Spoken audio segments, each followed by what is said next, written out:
going on, everybody? Welcome back to another episode of Whistlekick Martial Arts Radio. Today, we're talking about friendships in the martial arts, and I'm joined by three friends. If you're listening to this one, you don't know who they are yet. If you're watching, you might recognize some of these people. In fact, I'm going to guess that they at least recognize you. Hopefully, they recognize me. Maybe it's their first episode, though. They may not recognize you. In which case, welcome.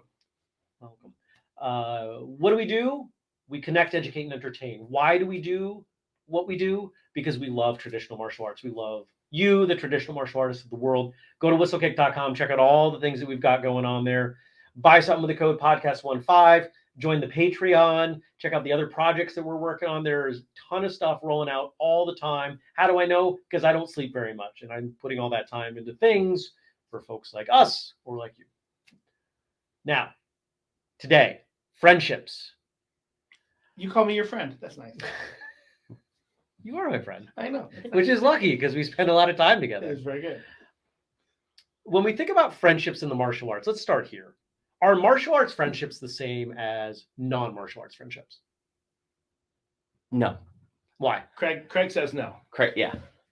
How you doing?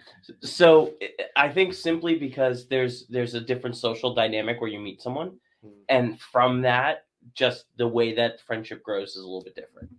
Like when you meet in high school, right? A pretty relatable thing.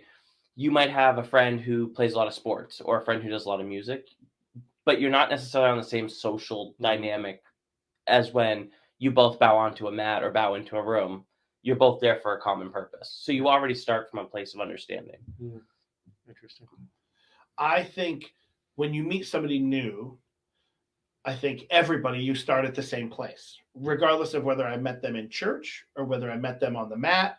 The first time meeting somebody, everybody is here. But I think inherently people you train with, you form a different type of friendship with because you spend more time with them. Like people listening or watching, think of your friends that you have in your life. And there are probably some that you see more often and you hang out with more often. And there are some that you see once a week, maybe at church. But even those you see at church, you maybe see once a week, the type of interactions you have with them is different from even if you go to a martial arts school once a week. Your interaction with these people that you're getting to know and become friends with is different. Abbey, would you agree? Yeah, I would. I mean, Abbey isn't super comfortable talking. We've kind of shanghaied her, so that's why she's laughing. Sorry. No, I totally agree that it's definitely different. You end up in a lot of different interpersonal positions that maybe you wouldn't normally meet someone on the street and jump down on the ground with. Probably not. Yeah. So you end up with a lot more easily digestible scenarios that kind of start to break down those barriers that we put up when we socialize. Totally. For me, when I think about this, the word that comes to mind is trust. Because if I think about the people that I've trained with, even for just a few months, I trust that they're not trying to hurt me. I trust that they are training in the same place for maybe not the exact same reasons, but some of the same reasons. You all talked about the commonality, but it becomes a lot easier to be friends with someone when you trust that they're not going to kick you in the face, right? Or, as an example from today, if they do kick you in the face, because you've got some time in, because you've got some trust in, it becomes not, you kicked me in the face. It becomes, hey, that was a good shot. I'm not dying, so I can respect that as what it is because I know the intent. And I think that dynamic to me is the part that becomes really uncommon outside of athletic pursuits, sports teams, anything like that. When I think about my friends, it takes non-martial arts friends, it takes a lot longer to build trust. So whether we think of it as like, I don't know, some kind of Stockholm syndrome-esque, psychology, that's not the right word, but I think you all know where I'm going, that we're suffering through our training, we're building that bond, and we can lean on it and say, I've been through this, you've been through this, I trust that you can do this. And it reminds me of some of the dynamic I've heard veterans talk about with the folks they've served with. And what I find really interesting is you don't actually have to train with these people to gain that. And I'll use today as a perfect example. The young lady that hit me in the face, great kick. Didn't see it coming. Mhm. I was really impressed. I have only met her 3 times in my entire life.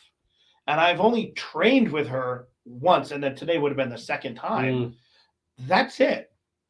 But I consider her a friend.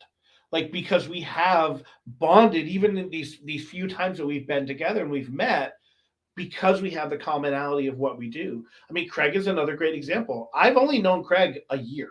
I've never kicked Andrew in the face. That's true. You've never. But I've got a question on that. Yeah. Because so this person, who actually she has not been on the show. Correct. You And should- I haven't said the name. Yeah, that's okay. And she probably would prefer that we not. Which but is why I haven't. we should make her come on the show. It is Her and not Abbey. Abby. It should Abby be, does is not on the not show. me. I think her and Abby should be on an episode together. Yes, Oh, yeah. but I've got a lot of time in with her. Mhm. You've got some more time in with other people around her, close to her. Mhm. Does that create an assumption of trust for you? That's a good point. I hadn't thought of that. That you know what? I think so, because we're all working together in the same system to learn stuff, and so I think there is an inherent commonality in that. But Craig and I don't have that. But I still feel like Craig is a very good friend, even though we've known each other very little, and we've done very little training together. Now maybe the example of Craig isn't a counterexample. Mhm. Craig and I have a lot of time in. Mhm. You and I have a lot of time in. But not a lot of training time. No, not a lot of training time, but we built the relationship, right? Mhm. I think we've established that time in the trenches, that Mhm. trust that comes from the physical training can speed up the process of developing a friendship. But we're talking about kind of like you're a friend of my friend, Yeah, so now we're friends. kind of the transitive property. Yeah, good, Yeah. good math nerd stuff going on right there. So it makes It's you true. smile. It does. Yeah. And I mean, to be honest, both of you guys, I didn't know. And Andrew was like, hey, come do this thing with these people. And I was like, okay, let's do it. Because there is that inherent trust. It's like, I trust Andrew. I know Andrew's trying to keep me safe and do the best thing for my training. And therefore, that means you guys must be too. And I think that safety component is a big piece. That Mm. when I think about the people that, if I'm assuming trust, if I'm assuming I'm assuming trust, acting friendship. Even if I'm not friends with them yet, Mhm. I may be acting as if they're my friend. I just met you. I'm going to give you the hug that I wouldn't necessarily give a stranger, right? But I'm still going to give you that hug. I get to, I kind of lost my train of thought. I get to, somebody else go. Well, so I actually just experienced this last night. Hopefully not that. No, What was I talking about? I've got the train of thought. Well, no, fun fact, I knew about this topic about 13 hours ago. Yeah.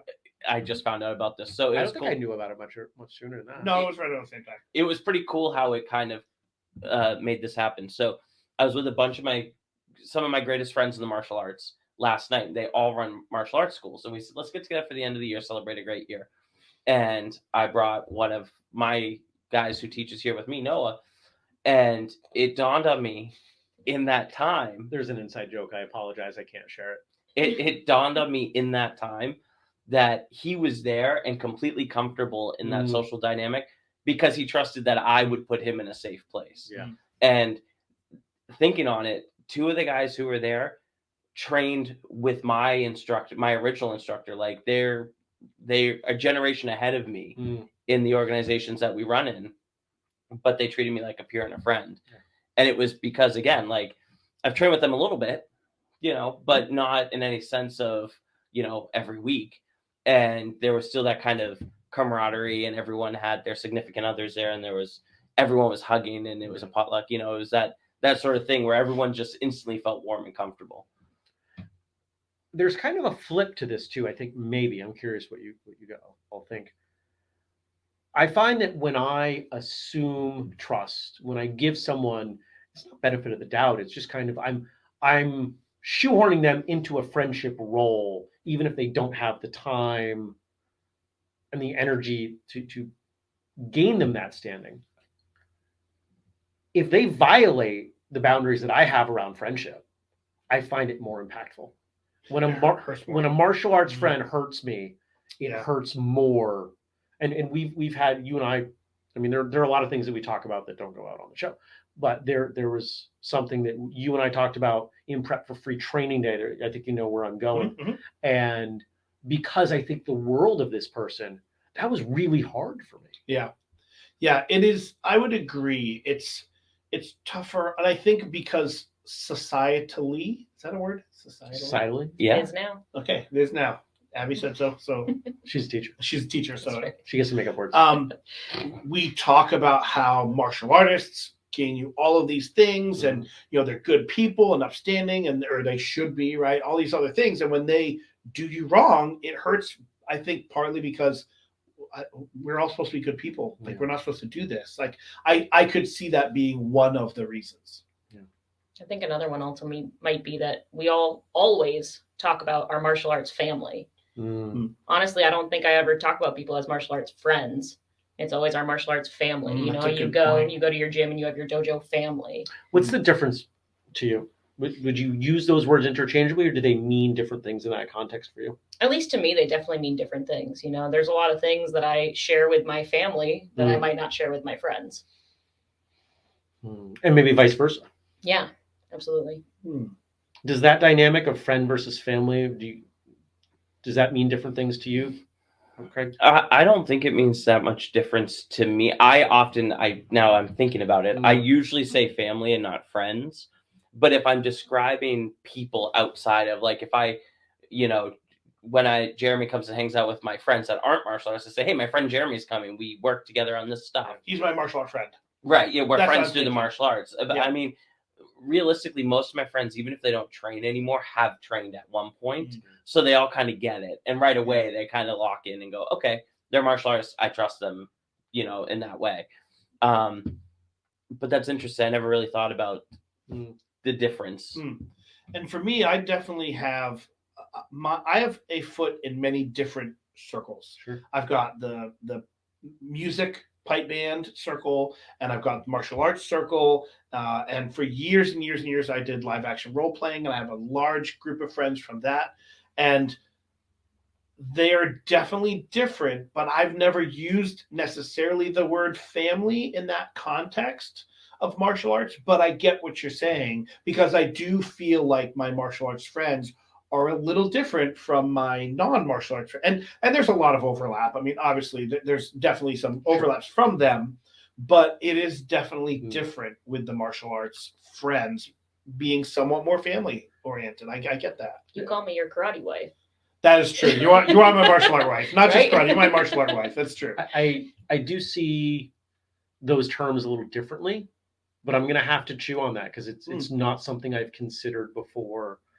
There are, you're talking about in certain contexts, you might refer to, I think we would probably both do this. In certain contexts, I would refer to you as friend, and other times I would refer to you as family. Right.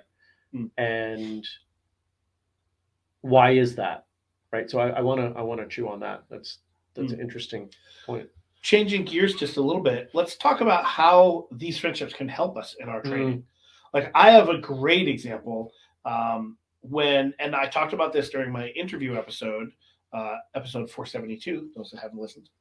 I just happened Streaming now. I only know that now because somebody asked me recently, like, you were on, I want to listen to your episode, and I had to look it up. I'm so lucky. Mine's easy to remember. 100. I had to think for a second. Everyone paused for a second. It's like it wasn't one. I don't expect you to remember. I remember. You don't have to remember. So, but anyway, Abby, what number is yours? 0. No, not yet. So, I started training as a kid, took many years off, and started training again as an adult with a friend of mine who had trained at another school. But he also stopped training for many years. And so we together would drive in the car, go to this new school. It was a Shotokan school. And we would train together, and then we would get in the car and we would drive home. And we would have this hour-long chat in the car every single week to talk about what we worked on. And there were things that he picked up really quickly that I struggled with, and vice versa. Right. But we had that time to talk. And to some degree, it was a bit of a workout buddy, right? Somebody to hold you accountable. Like, I don't really want to go to class tonight, but he's on his way over. There's an accountability there. Yeah, and I think in some ways that is one of the ways that friends can help. But just being able to bounce ideas and talk about class after it happened. And it doesn't even have to be someone that was in that class. I mean, how many times have I come to you after class that you weren't even in, like, oh, we worked on this thing last night and whatever, but you can relate because you're a part of that community. Yeah, absolutely. Well, and that's relatable to me too. When I was promoted last, I was struggling with it because it brought me above in the rankings my original instructor. And I really struggled emotionally with it. Like it was, I didn't want it. Like I didn't feel like it was right for me. So I called Jeremy and he had to talk to me for like an hour, and right when he gets on the call, he goes, okay, am I your business consultant, your mentor, or your friend? And I said, I need my friend. And he goes, okay, hold on. Hey buddy, what's up? Yeah, he changed hats. Yeah. Hey buddy, what's up? And then we talked, but it was that idea that I needed somebody to talk it out with me that wasn't somebody who teaches me actively, who isn't that, who has probably been in similar experiences, was my feeling when I called him. So, and then afterwards I kind of came to terms with it, but it was that need of someone, because I didn't know who else to talk to, so that was kind of what got me over that hurdle. Right. And if we hadn't had the time if you didn't know me, if I didn't know you, that conversation wouldn't have gone the way it did. It probably wouldn't have happened. But even if it had happened, I would have been wearing one of those other two hats. Right. It would have been a different conversation. Yeah. And it might not have been the conversation you needed. Right. One of the things that, again, I take it back to trust. And so we're talking about, what are the upsides? What are the pros of a friendship in the martial arts and what you can get out of it? I mean, you alluded to one. You weren't at class. You were at class. What did we do? Can we get together? Can we work on it? Right? You're probably not going to call the person you know the least in class. You're probably not going to call the instructor. You're probably going to call the person you know the best, your best friend in the class, and say, can you help me with this? Can we work on that? When I was training for my Taekwondo black belt, my best friend in the class was the one that was working with me weekends, like 6 months in advance. Like, let's get you ready. Let's make sure you actually know these forms, right? Mm-hmm. And in a more narrow way, we talked about trust, kick to the face. Think about the dynamic of what we do and how nerve-wracking it can be, right? Like, we had 5 people training today in a not an intense environment, but working on some material that can be really challenging, is newer for the two of you. Yep. And what if you two knew each other, the other 3 training with you were strangers? That would have been a lot more difficult, maybe not impossible, maybe not nerve-wracking, but because that trust is there, it's just like, we're all here to help each other. We're all here to learn together. And we can skip that nervous part. Well, and I think today is a little unique as well, because those other 3 people there, the other 3 people training, and then the person that was helping us, right? You 4 were ostensibly there to physically help the 2 of us. Yeah. We're going through this process of learning this new material, and you and the others know the material really well. And so we said, hey, would you help us work on this stuff? And so, obviously there was more of a trust there that we said specifically come help us. But yeah, you're right. That plays a role, I think. Yeah. You've spent a bunch of time training with friends and friends who started training and everything. Yeah. Like, where do you see those upsides? Because let me say one more thing. You have tighter friendships with your students than any other instructor I know. So I'm sure you've navigated this and spent some time thinking about it. Yeah, I've been very fortunate, right? Like, I was thinking about outside of kicks in the face, like benefits of martial arts, right? Which I've got kicked in the face story too. That's not a benefit. Sometimes it can be. Not a benefit.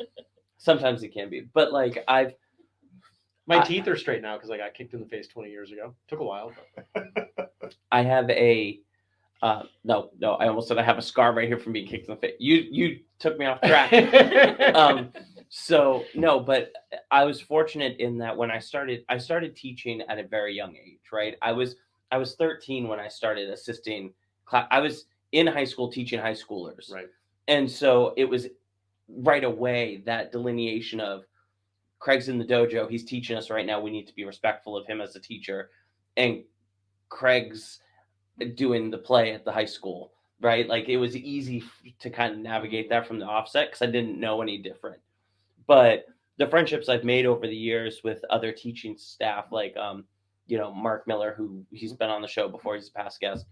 At one point I needed to find a new apartment to live and he goes, "Oh, just come stay at mine." And he had an apartment that he would rent out to people. And he was like, "Yeah, just come stay here." Or I needed a new car. Somebody was getting rid of a car. It passed along, Yeah. One of my best friends, we talked about Noah, he works for me. Mm-hmm. He trains with me. Mm-hmm. He is a teaching he's a training partner of mine and he's a student of mine, meaning he goes with me. It's a lot of different distinct relationships. And he and I have found a way to communicate and navigate in that way where if we're in the four walls of the school, it's, teaching hats on, business hats on, you got to leave it there. And if you need to communicate how you're feeling and you're feeling too emotional about it, you just say, "Listen, I'm feeling really emotional. I need to communicate later." Mm-hmm. And that's how we've been able to kind of curve the butting heads that could happen. Right. And that's because of John, my original instructor. That's how he was. Like, you knew right in that moment what he was thinking. Whether you were going to be comfortable hearing it or not, you heard it because otherwise it builds up and then it becomes really bad. Sure.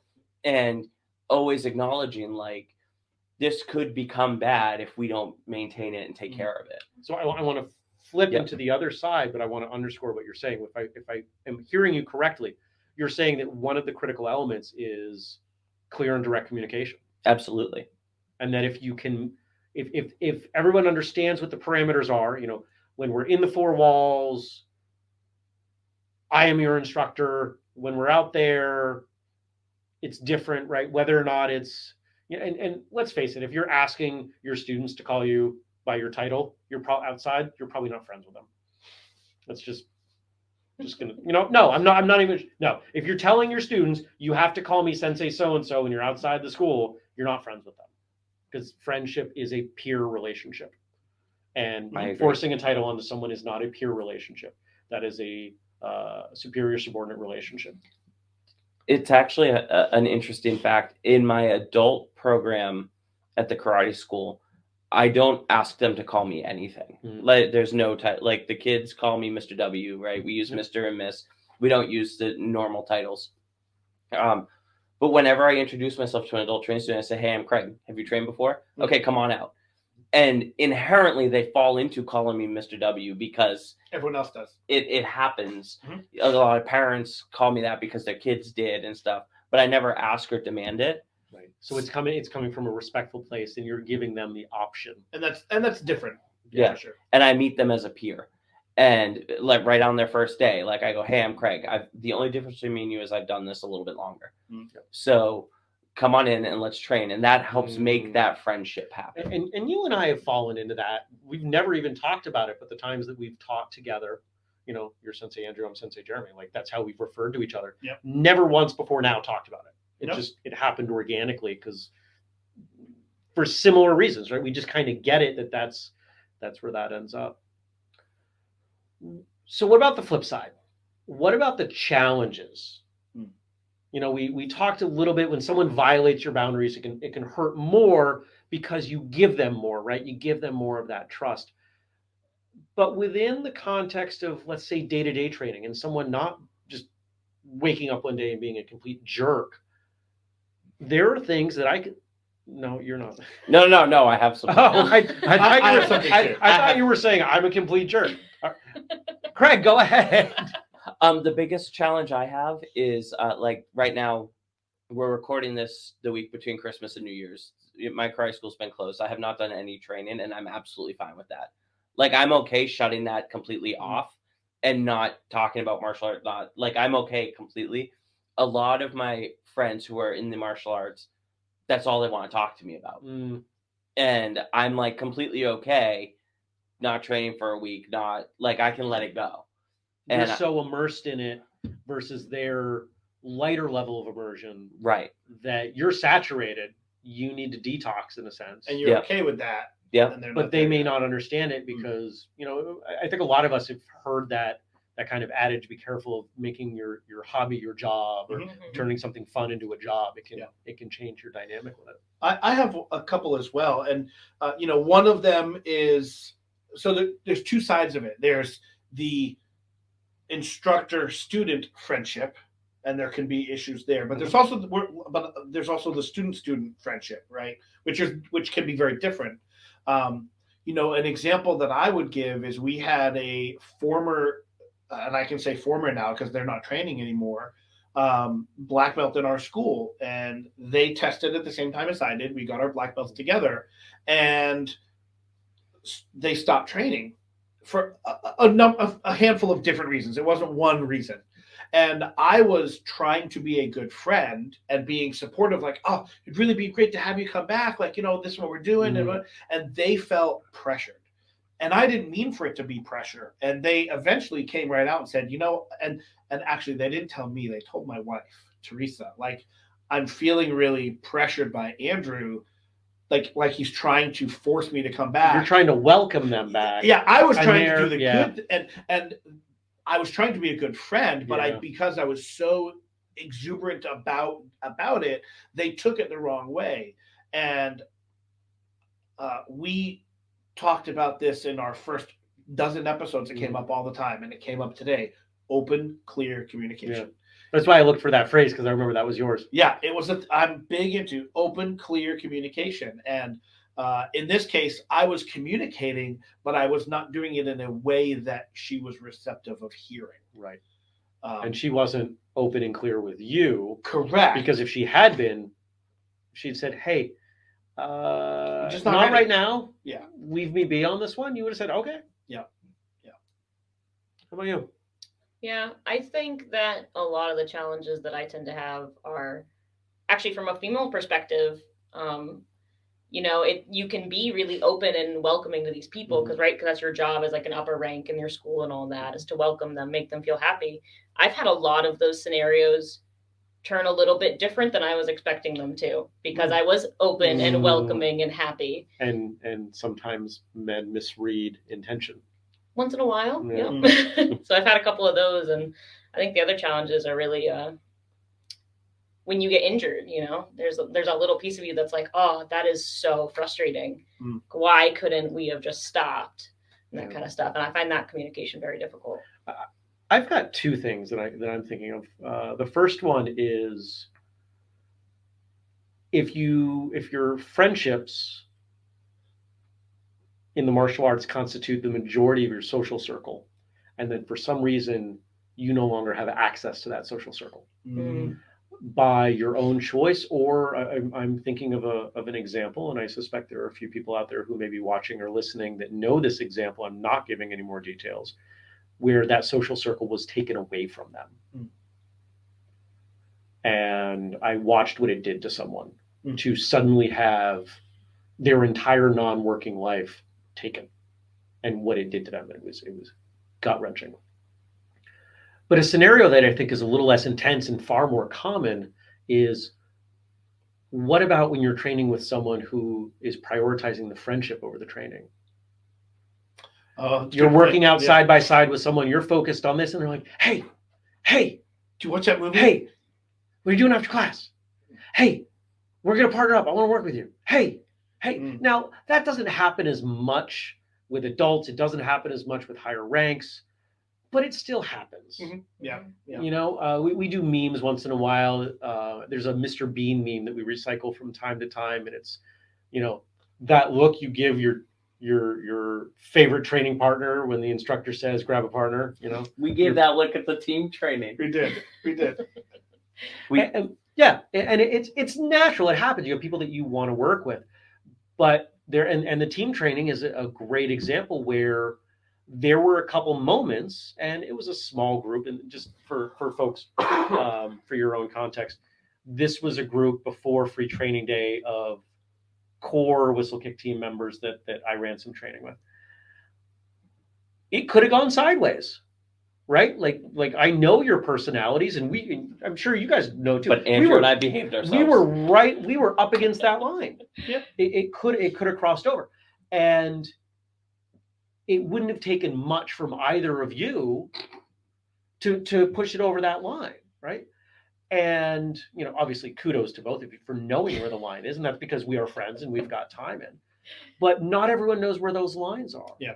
If we think about what happens when there's a visiting instructor, and the school's built a culture of have fun and call instructors by first names, that can become chaotic. There's so many places where that can happen, and I think that's why most adults fall into training first, friendship second.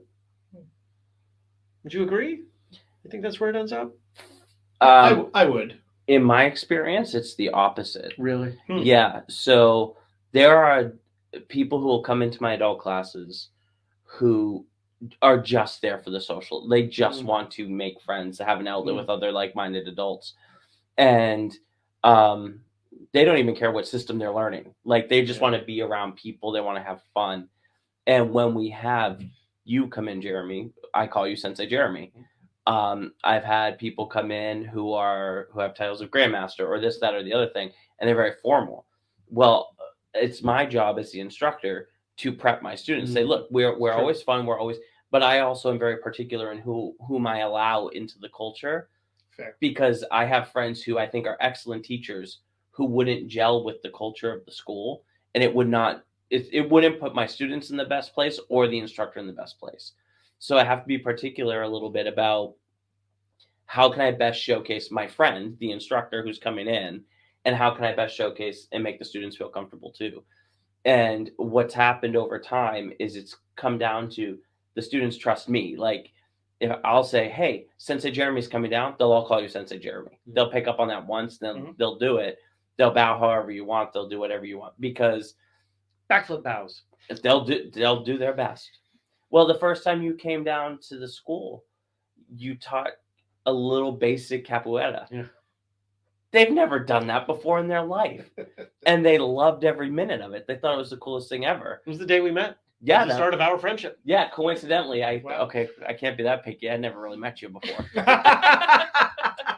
And I haven't taught yet down here, so you're on my calendar. So is Abbey. So you should have Abbey teach before, Andrew. I think like right before, like an hour before. We'll invite all the people you know. Yeah. If you can't tell, we're razzing Abbey because we're friends. Because we're friends. Yeah. And she's a little bit uncomfortable, but we trust her to do this. And there's a bit of a martial arts element there, isn't there? That you trust us that we're not going to take you someplace unsafe. Yep. Yeah. And we are challenging you, pushing you a little bit to hopefully get a little bit better at something. Right? Like there's a martial arts dynamic. And it's payback for asking you to train with me in the Superfoot system. That's true. I cut you off.